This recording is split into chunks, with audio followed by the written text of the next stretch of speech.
আসসালামু আলাইকুম। এখন শুনবেন সংবাদ শিরোনাম।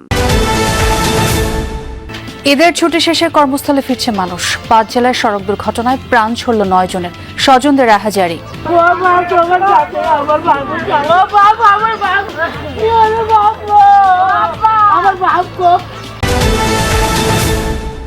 মুন্সিগঞ্জের গজারিয়ায় দলীয় কার্যালয় সহ বিএনপি নেতা কর্মীদের বাড়িঘরে সাবেক যুবলীগ নেতার অনুসারীদের হামলা ভাঙচুর, আধিপত্যের লড়াই আর পূর্ববিরোধের জের। নোয়াখালীতে শিক্ষা প্রতিষ্ঠানেও কিশোর গ্যাংয়ের দৌরাত্ম্য। সিরাজগঞ্জে পুলিশের বসানো প্রায় সব সিসি ক্যামেরাই অকেজো, পার পেয়ে যাচ্ছে অপরাধীরা। নানা সংকটে ধুঁকছে খুলনার বক্ষব্যাধি হাসপাতাল। ঝুঁকিপূর্ণ ভবনেই চলছে কার্যক্রম, সেবা না পেয়ে অন্যত্র ছুটতে হচ্ছে রোগীদের। ডাক সিকিউর বললি আমাকে ভয় থাই পড়ান, এমনি তো বাঙ্গা। বাথরুমে দেখা যাচ্ছে নোংরা, গন্ধ, দরজা জানালা কিছু নেই। এখন তো ওষুধ আমাকে সাপ্লাই নেই, তা দেবো কি করে? পাবনার সাথিয়ায় সতীখালী নদীতে সেতুর অভাবে ভোগান্তি। মরদেহ কবরস্থানে নিতেও ভরসা ডিঙ্গি নৌকা। কবরস্থানটা হচ্ছে নদীর ওই পারে, ওখানে যাওয়া আসা যাতায়াত ব্যবস্থাটা ভালো না। সকালে কবরস্থান জিয়ারত করব, তাও এই পানির জন্য যাইতে পারি না। ওই পার থেকে ঘাস কেটে এই পারে সাঁতরায় নিয়ে আসলাম।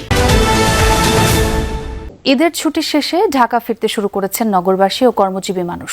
সড়ক, নৌ ও রেলপথে রাজধানীমুখী মানুষের চাপ থাকলেও তেমন কোনো দুর্ভোগ নেই। নগরবাসী জানালেন, এবারের ঈদযাত্রা অন্যান্য বারের তুলনায় স্বস্তিদায়ক হয়েছে। আনন্দ শেষে এবার ব্যস্ত নগরে ফেরার পালা ঢাকাবাসীর। সকালে কমলাপুর রেল স্টেশনে দেখা যায় যাত্রীর চাপ। প্রতিটি ট্রেনেই ছিল মানুষের ভিড়। শেষ দিন হওয়ায় অনেকে পরিবার নিয়ে ঢাকায় ফিরেছেন, কারো আবার অফিস খুলে গেছে, তাই রাজধানীতে ফেরা। জানালেন, এবারের ঈদ যাত্রা অন্যান্য বারের তুলনায় স্বস্তিদায়ক ছিল। ঈদ ভালো হয়েছে, খুব সুন্দর হয়েছে। আজকে অফিস খোলা, এর জন্য আসা আর কি। আজকে ঈদ যাত্রা এবার ভালো, এবার ব্যবস্থাপনা চমৎকার হয়েছে বিগত দিনগুলো থেকে। এই যে প্রায় 10 ঘন্টা পাঠাগুলো ফুলে গেছে, একটা সিট নেই, একটা 10 ঘন্টা একটা মানুষ দাঁড়ায় কি আসতে পারে? নীলসাগর এবং ধূমকেতু ট্রেনটা, এই দুটো ট্রেন বিলম্বে এসেছিল এবং কিছুটা বিলম্বে ছেড়ে গেছে।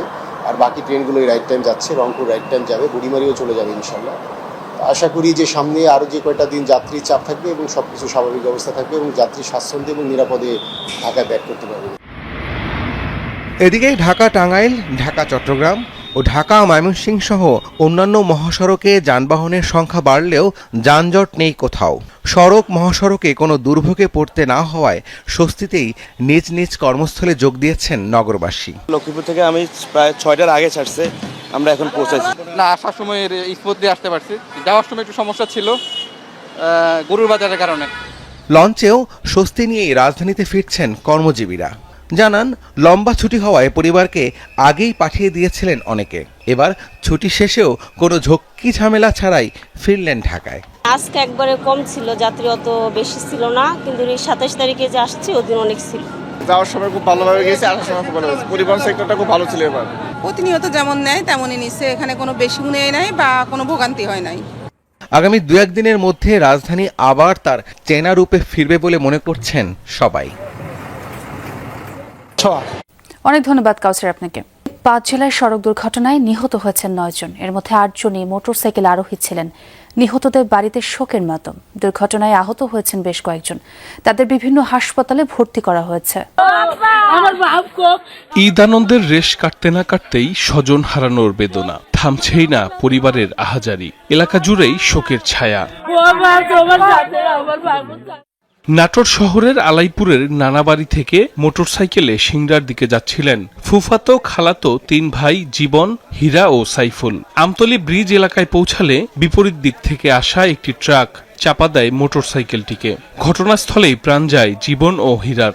আহত সাইফুলকে প্রথমে নেওয়া হয় সদর হাসপাতালে, পরে রাজশাহী মেডিকেলে নেওয়া হলে মৃত ঘোষণা করেন চিকিৎসক। ফজরের নামাজের পর 3 জন মোটরসাইকেল নিয়ে সিংড়ার উদ্দেশ্যে রওনা দেয়। বন্দর এলাকায় মারাত্মক অ্যাক্সিডেন্টে 3 জনই নিহত হয়। আমাদের এলাকায় একবারে শোকাবহ পরিবেশ, একই সাথে 3 ভাই মারা গেছে অ্যাক্সিডেন্ট করে। এনারা সবাই খুব ভালো ছেলে ছিল। ভর্তি ট্রাকের সাথে নাকি অ্যাক্সিডেন্ট হয়েছে, স্পটেই 2 জন মারা যায়, আরেকজন রাজশাহী চিকিৎসা পুরো অবস্থায় মারা যায়। চট্টগ্রামের ফটিকছড়িতে ওষুধ নিয়ে মোটরসাইকেলে বাড়ি ফিরছিলেন মোহাম্মদ শাহজাহান ও তার ছেলে আরিফ। পথে আমতল এলাকায় পৌঁছালে বাইকটিকে চাপা দেয় বিআরটিসির একটি বাস। ঘটনাস্থলেই মারা যান বাবা ছেলে। পরে বিক্ষুব্ধ জনতা আগুন দেয় বাসটিতে। পুলিশ জানায় বেপরোয়া গতির বাসটি এর আগে দুটি সিএনজি চালিত অটোরিকশাকেও ধাক্কা দেয়। আটক করা হয়েছে চালককে। জয়পুরহাটের খেতলালে আত্মীয়ের বাড়িতে যাওয়ার পথে পিকআপ ভ্যান চাপায় নিহত হয়েছেন মোটরসাইকেলের দুই আরোহী। পটুয়াখালী ও গোপালগঞ্জে সড়ক দুর্ঘটনায় প্রাণ গেছে আরও দুজনের। এদিকে বরিশালের গৌরনদীতে পিকআপ ভ্যানকে ধাক্কা দিয়ে রাস্তার পাশে খাদে পড়ে যায় একটি বাস। আহত হন অন্তত 10 জন। সাইফ আহমেদ। মুন্সিগঞ্জের গজরিয়ায় আধিপত্য বিস্তার ও পূর্ববিরোধের জেরে বিএনপি কার্যালয় সহ দলটির নেতাকর্মীদের বাড়িঘর ভাঙচুরের অভিযোগ উঠেছে সাবেক এক যুবলীগ নেতার অনুসারীদের বিরুদ্ধে। দুপুরে উপজেলার হোসেনদী ইউনিয়নের চর বলাকিতে এই ঘটনা ঘটে। স্থানীয়রা জানায়, এলাকায় আধিপত্য বিস্তার নিয়ে ইউনিয়ন যুবলীগের সাবেক নেতা নাজমুল প্রধানের সাথে বিরোধ চলছে ইউনিয়ন বিএনপির আহ্বায়ক কমিটির সদস্য মাহফুজ প্রধানের। সকালে একটি মামলায় আদালতে হাজিরা দিতে গিয়ে দুপক্ষের মধ্যে বাগবিতণ্ডা হয়। পরে নাজমুলের অনুসারীরা দেশীয় অস্ত্র নিয়ে হামলা চালায় মাহফুজের বাড়িতে। এ সময় বিএনপি কার্যালয় সহ অন্তত 10টি বাড়িতে ভাঙচুর চালানো হয়। পুলিশ সুপার মিনহাজুল আলম জানান, এটি রাজনৈতিক কোনো বিরোধ নয়, স্থানীয় আধিপত্য নিয়ে দ্বন্দ্বের জেরেই হামলার ঘটনা। আইনগত ব্যবস্থা নেওয়ার কথাও জানান তিনি। হামলা ভাঙচুরের পর এলাকার পরিস্থিতি থমথমে। নোয়াখালীর সেনবাগ উপজেলায় বাড়ছে কিশোর গ্যাংয়ের দৌরাত্ম্য। বিভিন্ন এলাকা ও শিক্ষা প্রতিষ্ঠানে ছোট ছোট দলগুলো করছে প্রভাব বিস্তার। সামাজিক যোগাযোগ মাধ্যমে শক্তি প্রদর্শন, আধিপত্য বিস্তার, তুচ্ছ ঘটনায় সংঘর্ষ, সব মিলিয়ে উদ্বিগ্ন অভিভাবক ও স্থানীয়রা। একটি ভিডিও রীতিমতো ভাইরাল সোশ্যাল সাইটে। দিনে দুপুরে 2 ছাত্রীকে অস্ত্র হাতে ধাওয়া করছে এক কিশোর। তাতে শিক্ষার্থী ছাড়াও আতঙ্কিত অভিভাবক ও শিক্ষকরা।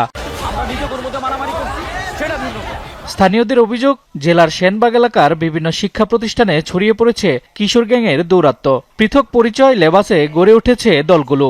নাম প্রকাশে অনিচ্ছুক এক শিক্ষার্থী জানায়, একই বিদ্যালয়ে সক্রিয় 6ষ্ঠ থেকে 10ম শ্রেণীর কমপক্ষে 10টি গ্যাং।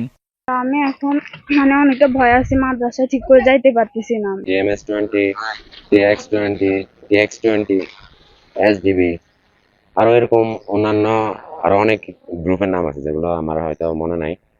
কিছু গ্রুপে অনেক খারাপ খারাপ কার্যকলাপের সাথে জড়িত আছে, কিন্তু সব গ্রুপ আবার জড়িত নাই। দেখা গেছে 8-9 পর্যন্ত পড়ে তারপর আমরা বিয়ে দিতে বাধ্য হচ্ছে, কারণ আমরা এটা মানে আমাদের সমাজ ব্যবস্থা ভালো না। প্রশাসন যদি এদের ভালো উদ্যোগ নেই তো বাচ্চাদেরকে আমরা মাদ্রাসা পড়াইতে পারবো, না হলে বাচ্চাদের লেখাপড়া সব বন্ধ হয়ে যাবে। অভিযোগ, স্থানীয় প্রভাবশালীদের ছত্রছায়ায় অপরাধে জড়াচ্ছেন কিশোর গ্যাংয়ের কিশোররা। তুচ্ছ ঘটনাকে কেন্দ্র করে সংঘর্ষ, মারধর, এমনকি অস্ত্র প্রদর্শনের ঘটনাও বাড়ছে। যে ছেলেগুলো কিশোর গ্যাংয়ের সাথে সম্পৃক্ত ছিল, তখনকার সময়ের নেতারা তাদেরকে শেল্টার দিত। বর্তমানে সেই ছেলেগুলোই আছে, আবার এখন নেতা চেঞ্জ হয়েছে। তাদের অনেক বড় ভাই আছে, তাদেরকে গোপনে শেল্টার দেয়, পুলিশও তাদেরকে অ্যারেস্ট করে না। আমাদের এখানে যে কিশোর গ্যাং আছে আমাদের সেনবাগে, বেশিরভাগ ক্ষেত্রে মাদকাসক্ত, ইট প্রেজিং এর সাথে জড়িত। সামাজিক ও পারিবারিক অবক্ষয়, নৈতিক ও মানবিক